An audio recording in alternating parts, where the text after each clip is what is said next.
प्रयागराज महाकुंभ में पिछले 17 दिनों में 15 करोड़ से अधिक लोग संगम में स्नान कर चुके हैं। आज मौनी अमावस्या पर 10 करोड़ लोगों के गंगा स्नान करने की संभावना है। बीते 1-2 दिन से ही भारी संख्या में लोग यहां पहुंचने लगे थे। मौनी अमावस्या की वजह से मेला क्षेत्र श्रद्धालु से खचाखच भरा हुआ है। लोगों का संगम पहुंचना लगातार जारी है। इसी बीच देर रात भगदड़ की खबर भी सामने आई। शासन प्रशासन स्थिति को नियंत्रण में रखने की कोशिश कर रहा है। अखाड़ों ने अपना अमृत स्नान रद्द कर दिया, हालांकि आम लोगों के लिए स्नान जारी है। ऐसे में यह जानना जरूरी है कि महाकुंभ में कैसा पहुंचा जाए, किन किन बातों का ध्यान रखें, कौन से जरूरी काम पहले ही कर लें। 3 फरवरी वसंत पंचमी को तीसरा और आखिरी अमृत स्नान होगा। 12 फरवरी माघी पूर्णिमा और 26 फरवरी को महाशिवरात्रि को भी बड़े स्नान होंगे। इस दौरान श्रद्धालुओं की भारी भीड़ प्रयागराज संगम में डुबकी लगाने पहुंचेगी। ऐसे में यदि आप महाकुंभ में स्नान का सौभाग्य उठाना चाहते हैं तो इन तारीखों को ध्यान में रखकर ही अपनी यात्रा की योजना बनाएं। अमृत स्नान के बाद या जो बड़े स्नान हैं उन तारीखों को छोड़कर बाकी दिन आप कम भीड़ के बीच संगम में स्नान कर सकते हैं।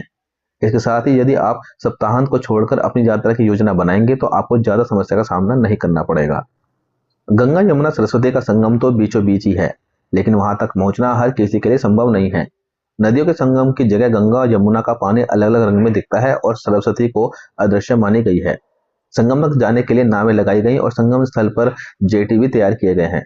नावों के जरिए प्लेटफॉर्म तैयार किए गए हैं, हालांकि यहाँ पहुंचना टेढ़ी खीर है। नावों के लिए 1200 से 5000 रुपए तक खर्च करने पड़ सकते हैं। करोड़ों श्रद्धालु यहाँ पहुंचते हैं तो लंबी लंबी कतारें भी हो सकती हैं।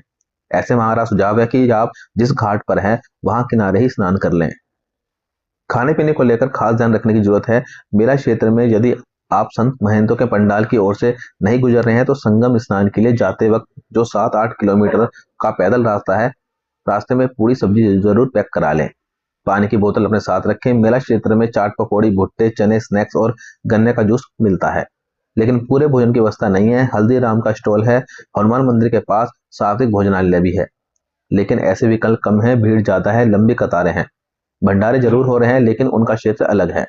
महाकुंभ मेला क्षेत्र में साफ सफाई की अच्छी व्यवस्था है, तो अगर आपने खाना पैक करा रखा है तो आराम से कहीं भी बैठकर खाना खा सकते हैं। बस खाना खाने के बाद साफ सफाई का ध्यान आपको ही रखना पड़ेगा।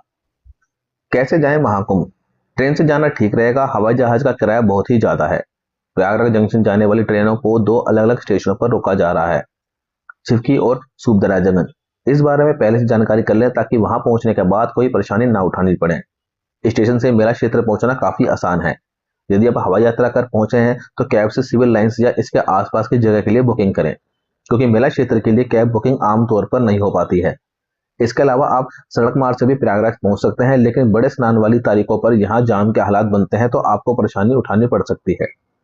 ऐसे वीडियोस के लिए वीडियो को लाइक, शेयर, चैनल को सब्सक्राइब जरूर करें। धन्यवाद।